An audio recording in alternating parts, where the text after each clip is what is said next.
സഖ്യകക്ഷിയായ CPM-ന്റെ നേതാവ് AK ബാലൻ വന്നിറങ്ങിയിട്ട് പറഞ്ഞത് നിങ്ങൾ ജമാഅത്തെ ഇസ്ലാമിയെയും SDPI പോലുള്ള വർഗീയ കക്ഷികളെ കൂട്ടുപിടിച്ച് വർഗീയത പറഞ്ഞാണ് ഈ തെരഞ്ഞെടുപ്പ് ജയിച്ചിരിക്കുന്നതെന്ന് പറഞ്ഞത് ഞങ്ങളാരും അല്ല, നിങ്ങളുടെ ഇന്ത്യ മുന്നണിയിലുള്ള നിങ്ങളുടെ തന്നെ സഖ്യകക്ഷിയുടെ നേതാവാണ്. ഇതിപ്പോ കുറച്ചു നേരത്തെ ഇവര് പറയുന്ന കേട്ടായിരുന്നു, എന്താണ് ഇന്ത്യൻ ജനാധിപത്യം മാറി, ആ പ്രതിപക്ഷ നേതാവിനെ കിട്ടുന്ന സാഹചര്യം ഉണ്ടായി. അപ്പൊ പ്രതിപക്ഷ നേതാവിനെ കിട്ടാനാണോ നിങ്ങൾ മത്സരിച്ചത്? പ്രധാനമന്ത്രിയെ കിട്ടാനല്ലേ?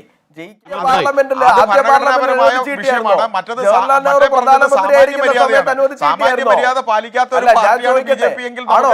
ജവഹർലാൽ നെഹ്റു സാമാന്യ മര്യാദ പാലിച്ചു കൊടുത്തായിരുന്നോ? ഓരോ വർഷവും പാർട്ടി ഹെഡ്ക്വാർട്ടേഴ്സിലെ മോദിയുടെ വിക്ടറി സ്പീച്ച് നോക്കൂ.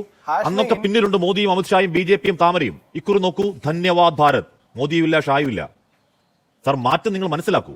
ചാടി എഴുന്നേറ്റ് പഞ്ചായത്ത് ഗ്രൗണ്ട് വഴി 2 റൗണ്ട് ഓടി ഒന്ന് പോടോ.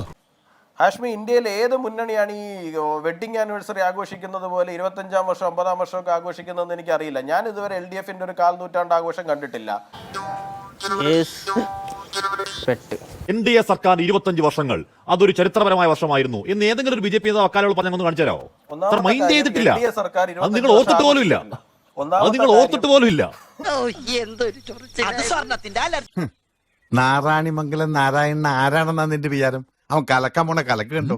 ഞാൻ അതാണ് ഹാഷ്മി ചോദിക്കുന്നത്. ഞാൻ ചോദിക്കുന്നത് നിങ്ങൾക്ക് മനസ്സിലാവുന്നില്ല. ഇന്ത്യയിൽ ഏത് മുന്നണിയാണ് ഈ പറയുന്ന വാർഷിക വെഡിങ് ആനിവേഴ്സറി പോലെ ആഘോഷിക്കുന്നതെന്നാണ് ഞാൻ ചോദിക്കുന്നത്. ഞാൻ ഇതുവരെ കണ്ടിട്ടില്ല. ഇതൊക്കെ നിങ്ങൾക്ക് ഒന്നും പറയാൻ കിട്ടാത്തപ്പോൾ നിങ്ങൾ പുതിയൊരു കഥ ഉണ്ടാക്കിയിട്ട് വരികയാണ്. എന്താണ് ഒരുമാതിരി ഭാര്യ ഭർത്താവിന്റെ അല്ലെങ്കിൽ ഭർത്താവ് ഭാര്യയുടെ ബർത്ത്ഡേ ഓർത്തു വെച്ച് പറഞ്ഞില്ല എന്നൊക്കെ പറയുന്നത് പോലുള്ള ഒരു പൈങ്കിളി നറേറ്റീവ് ഉണ്ടാക്കിക്കൊണ്ട് വരുന്നതായിട്ടാണ് എനിക്ക് തോന്നുന്നത്.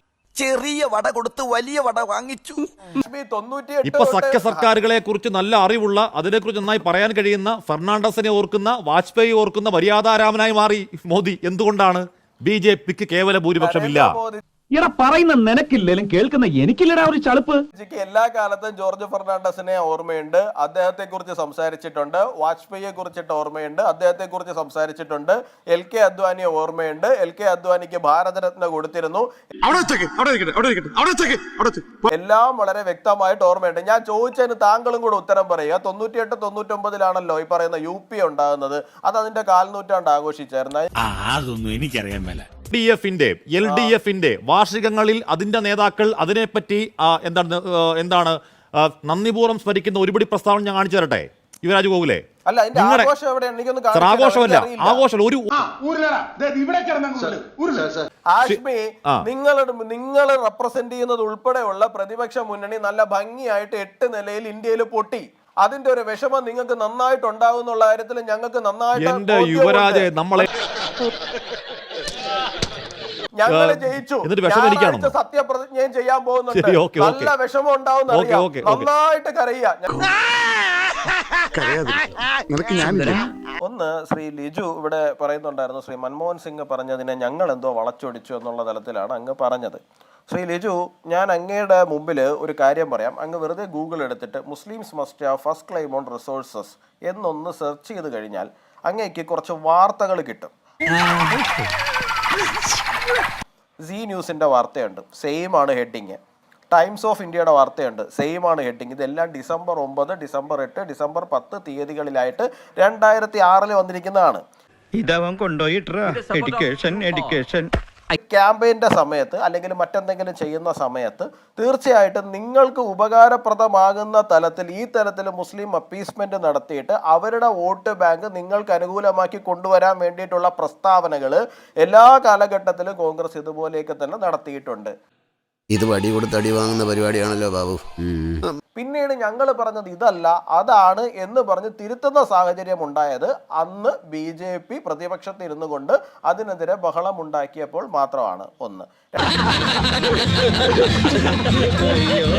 രണ്ടാമത്തെ കാര്യം, നിങ്ങൾ ഈ ക്യാമ്പയിന്റെ നടുക്ക് ജാതിയും മതവും ഒന്നും പറയാതിരുന്ന ആൾക്കാരൊന്നും അല്ല.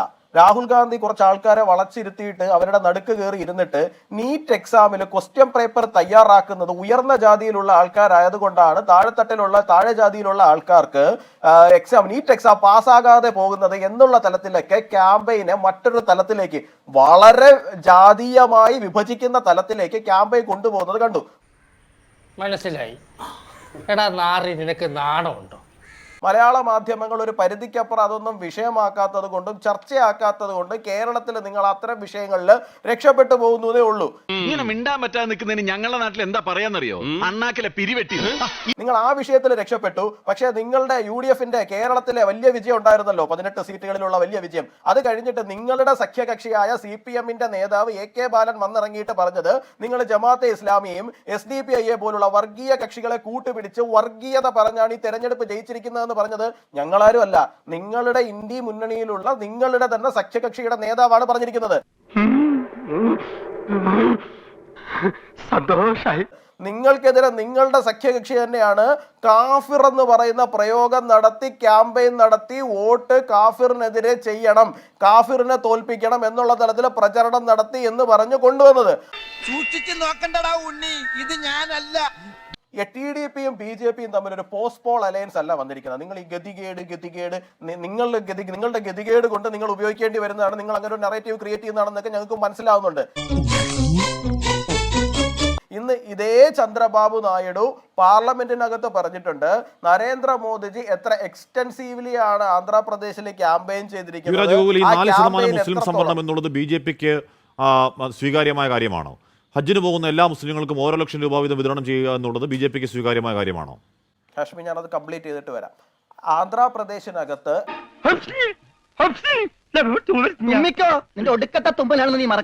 ഞാൻ പറഞ്ഞ ഗതികേട് അതല്ലേ യുവരാജെ? തുടക്കത്തിൽ ഞാൻ പറഞ്ഞ ഗതികേട് അതല്ലേ എന്ന് പറഞ്ഞാൽ ചന്ദ്രബാബു നായിഡുവിനെ കൂടെ കൂട്ടിയേ മതിയാവുകയുള്ളൂ. 4% മുസ്ലിം സംവരണം എന്ന മതത്തിന്റെ അടിസ്ഥാനത്തിൽ സംവരണം നടപ്പാക്കുമെന്ന് TDP പറഞ്ഞാലും നിങ്ങളുടെ BJPയുടെ പ്രഖ്യാപിത ലക്ഷ്യത്തിന് എന്താണ് നേരെ കടകവിരുദ്ധമാണെങ്കിലും നായിഡുവിനെ കൂടെ കൂട്ടിയേ പറ്റൂ. എന്താണ് കാരണം? ഭരിക്കണം. അതിനെയാണ് ഗതികേട് എന്ന വാക്ക് ഉപയോഗിച്ചത്.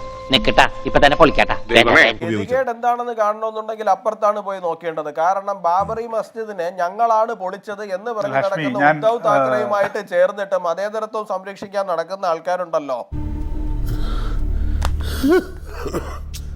നരേന്ദ്രമോദിജി 13 വർഷം ഗുജറാത്തിൽ മുഖ്യമന്ത്രിയായിരുന്നു. അവിടെ മുസ്ലിങ്ങളിൽ എത്രയോ വിഭാഗങ്ങൾക്ക് ഇപ്പോഴും സംവരണം നിലനിൽക്കുന്നുണ്ട്. അതൊരു സംസ്ഥാന വിഷയമാണ്. സ്റ്റേറ്റുകൾക്ക് അങ്ങനെ പലതരത്തിലുള്ള വിഷയങ്ങൾ ഉണ്ടാവും. രാജ്യത്തിന്റെ നയം എന്നുള്ള നിലയിൽ മതപരമായ ഡിവിഷൻസ് അല്ലെങ്കിൽ മതപരമായിട്ടുള്ള സംവരണം കൊടുക്കാൻ കഴിയില്ല എന്നുള്ളതാണ് BJPയുടെ നയം. അതാത് സംസ്ഥാനങ്ങളിൽ പലതരത്തിലുള്ള നയങ്ങൾ ഉണ്ടാവും. അതെന്താണെന്നുള്ള കാര്യം നമ്മൾ ഡയലോഗ്സിലൂടെ നമ്മൾ പരിഹരിച്ചു. ഞങ്ങൾ 543 സീറ്റിലേക്കാണ് മത്സരിച്ചത്. 240 സീറ്റ് സ്വന്തം നിലയ്ക്ക് ഞങ്ങൾ ജയിച്ചു. 293 സീറ്റ് ഞങ്ങളുടെ മുന്നണിക്ക് നമുക്ക് ലഭിക്കുന്ന സാഹചര്യം ഉണ്ടായിട്ടുണ്ട്. എനിക്ക് നിങ്ങളുടെ ഈ വ്യത്യസ്തമായ കരച്ചിലുകൾ മനസ്സിലാകുന്നില്ല. കാരണം ഇതിപ്പോ കുറച്ചു നേരത്തെ ഇവര് പറയുന്ന കേട്ടായിരുന്നു, എന്താണ് ഇന്ത്യൻ ജനാധിപത്യം മാറി, ആ പ്രതിപക്ഷ നേതാവിനെ കിട്ടുന്ന സാഹചര്യം ഉണ്ടായി. അപ്പൊ പ്രതിപക്ഷ നേതാവിനെ കിട്ടാനാണോ നിങ്ങൾ മത്സരിച്ചത്? പ്രധാനമന്ത്രിയെ കിട്ടാനല്ലേ, ജയിക്കാനല്ലേ?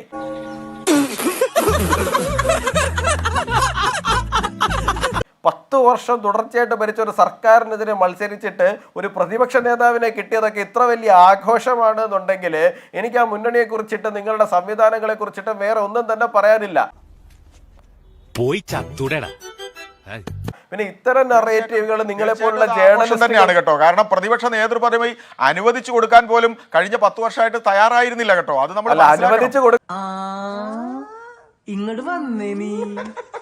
അനുവദിച്ചു കൊടുക്കണമെന്നുണ്ടെങ്കിലേ അതിനനുസരിച്ചിട്ട് MP-മാർ ഉണ്ടാവണം. ശരി, ആദ്യ പാർലമെന്റിൽ ജവഹർലാൽ നെഹ്റു പ്രധാനമന്ത്രിയായിരിക്കുന്ന സമയത്ത് അനുവദിച്ചിട്ടായിരുന്നോ? ജവഹർലാൽ നെഹ്റു സാമാന്യ മര്യാദ പാലിച്ചു കൊടുത്തായിരുന്നോ? കിട്ടിയാ ഇല്ല, ചോദിച്ചു വാങ്ങിച്ചു പോവാ. പാർലമെന്റിൽ ഒരു പ്രതിപക്ഷ നേതാവിനെ അനുവദിച്ചു കൊടുത്തായിരുന്നോ? അപ്പൊ സാമാന്യ മര്യാദ ഇല്ലാത്ത ആളായിരുന്നോ ജവഹർലാൽ നെഹ്റുവും? ചരിത്രം അറിയാതെയാണോ താങ്കൾ സംസാരിച്ചുകൊണ്ടിരിക്കുന്നത്? എനിക്കറിയില്ല.